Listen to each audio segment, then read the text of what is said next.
शेरा वाली मैया की जय। बोलो आदिशक्ति माता भवानी की जय। व्यास जी बोले, मन में ऐसा सोचकर उन दैत्यों ने शुक्राचार्य से व्यास जी बोले, मन में ऐसा सोचकर उन दैत्यों से शुक्राचार्य ने हंसते हुए कहा, हे दैत्यगण, मेरा स्वरूप बनाए हुए इस देवगुरु बृहस्पति ने तुम लोगों को ठग लिया क्या? शुक्राचार्य मैं हूँ और ये तो देवताओं का कार्य सिद्ध करने वाले देवगुरु बृहस्पति हैं।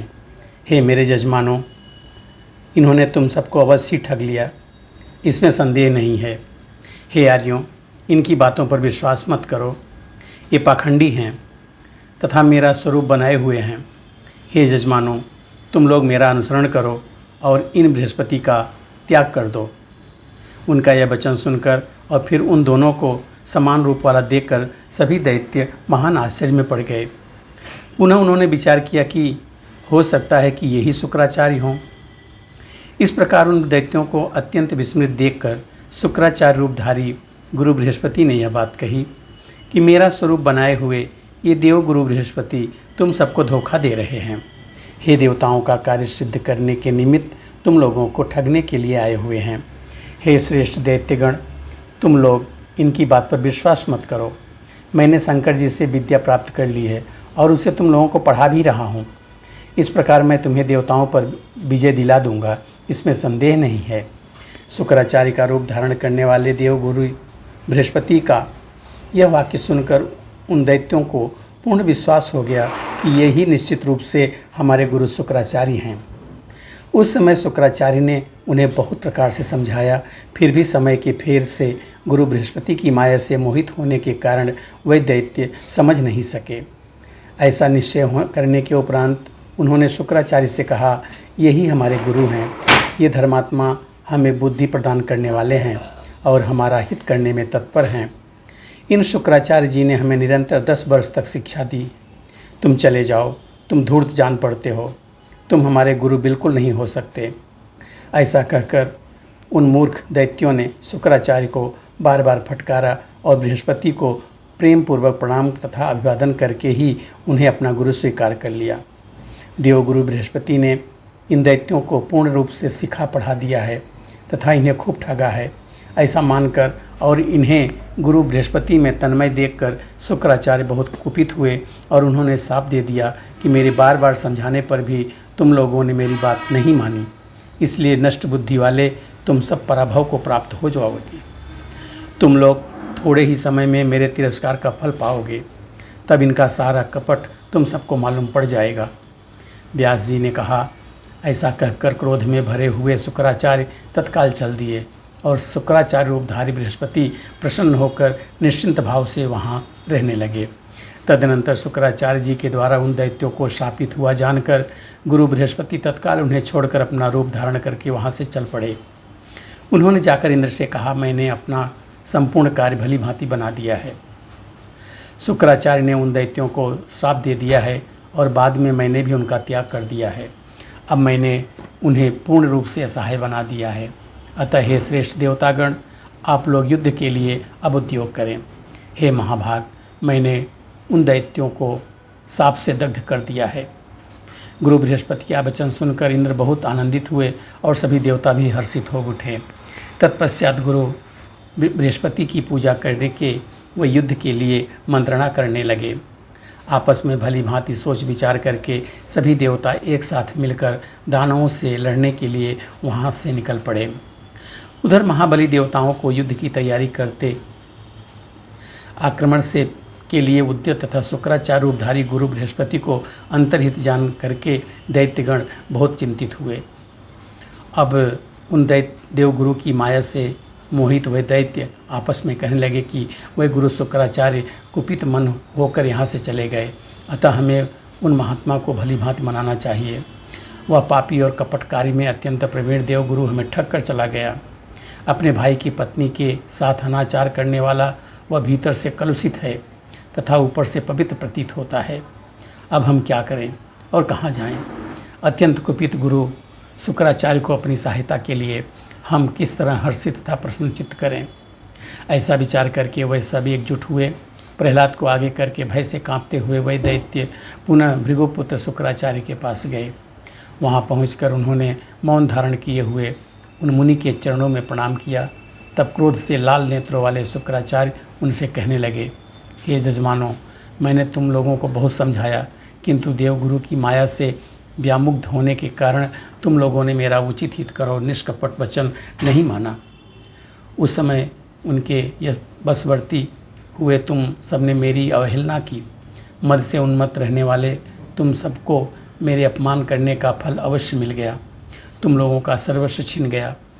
अब तुम लोग वहीं पर चले जाओ जहाँ वह कपटी, छली और देवताओं का कार्य सिद्ध करने वाला बृहस्पति विद्यमान है।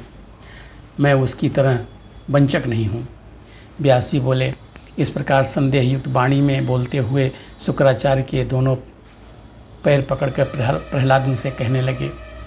प्रहलाद बोले, हे भार्गव, हे सर्वज्ञ, अत्यंत दुखी होकर आप पास आए हुए अपने पुत्र तुल्य तथा हित चिंतक हम जजमानों का आप त्याग न करें। मंत्र प्राप्ति के लिए आपके चले जाने पर उस कपटी तथा दुष्टात्मा बृहस्पति ने आपकी वेशभूषा तथा मधुर वाणी के द्वारा हम लोगों को खूब ठगा। शांति संपन्न व्यक्ति किसी के द्वारा अनजान में किए गए अपराधों से कुपित नहीं होते। आप तो सर्वज्ञ हैं, आप जानते ही हैं कि हम लोगों का चित्त सदा आप में ही अनुरक्त रहता है। अतः हे महामते, अपने तपोबल से हम लोगों का भाव जानकर आप क्रोध का त्याग कर दीजिए, क्योंकि सभी मुनिगण कहा करते हैं कि साधु पुरुषों का क्रोध क्षण भर के लिए ही होता है। जल स्वभाव से शीतल होता है, किंतु अग्नि और धूप के संपर्क से वह गर्म हो जाता है। वही जल आग तथा धूप का संयोग दूर होते ही पुनः शीतलता को प्राप्त कर लेता है। क्रोध चांडाल रूप होता है। बुद्धिमान लोगों को इसका पूर्ण रूप से त्याग कर देना चाहिए। अतः हे सुब्रत, क्रोध छोड़कर आप प्रसन्न हो जाइए। हे महाभाग, यदि आप क्रोध का त्याग नहीं करते बल्कि अत्यंत दुखित हम लोगों का त्याग कर देते हैं तो आपसे परित्यक्त होकर हम सब रसातल में चले जाएंगे। व्यास जी बोले। प्रहलाद का वचन सुनकर शुक्राचार्य ज्ञान दृष्टि से सब कुछ देख सक करके प्रसन्नचित हो उनसे हंसते हुए बोले, हे दानव, तुम लोगों को अब ना तो डरना है और ना ही रसातल में जाना है। मैं अपने अचूक मंत्रों से तुम सब यजमानों की निश्चय ही रक्षा करूँगा।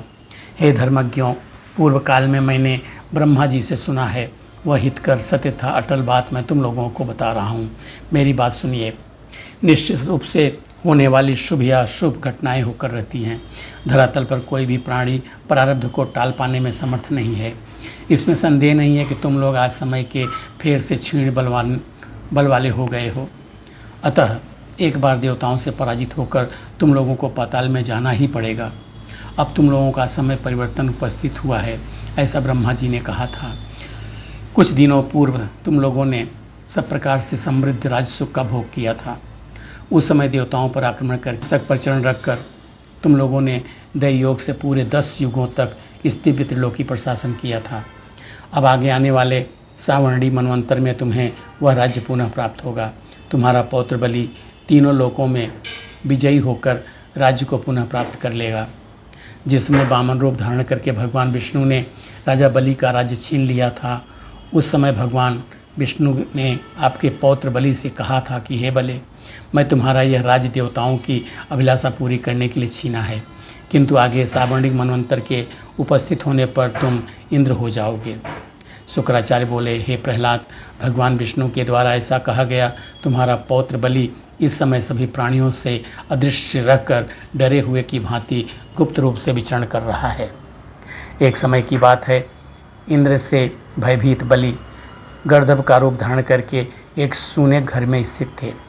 तभी वहाँ पहुंचकर इंद्र उस बलि से बार बार पूछने लगे, हे दैत्य श्रेष्ठ, आपने गर्दभ का रूप क्यों धारण किया है?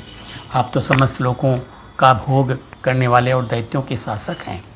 हे राक्षस श्रेष्ठ, क्या गर्दभ का रूप धारण करने में आपको लज्जा नहीं लगती? तब इंद्र की वह बात सुनकर बलि ने इंद्र से यह वचन कहा कि हे सत्कृतो, इसमें शोक कैसा? जैसे महान तेजस्वी भगवान विष्णु ने मत्स्य और कच्छप का रूप धारण किया था, उसी प्रकार मैं भी समय के फेर से गर्दभ रूप में स्थित हूँ। जिस प्रकार तुम ब्रह्म हत्या से दुखी होकर कमल में छिपकर पड़े रहे, उसी तरह मैं भी आज गर्दभ का रूप धारण करके स्थित हूँ। हे पाकशासन, दैव के अधीन रहने वालों को क्या दुख और क्या सुख। देव जिस रूप में जो चाहता है वैसा निश्चित रूप से करता है। शुक्राचार्य बोले, इस प्रकार बलि और देवराज इंद्र ने परस्पर उत्तम बातें करके परम संतुष्टि प्राप्त की और इसके बाद वे अपने अपने स्थान को चले गए। यह मैंने तुमसे प्रारब्ध की बलवत्ता का भली भांति वर्णन कर दिया। देवताओं, असुरों और मानवों से युक्त संपूर्ण जगत दैव के अधीन है। बोलो सच्चे दरबार की जय।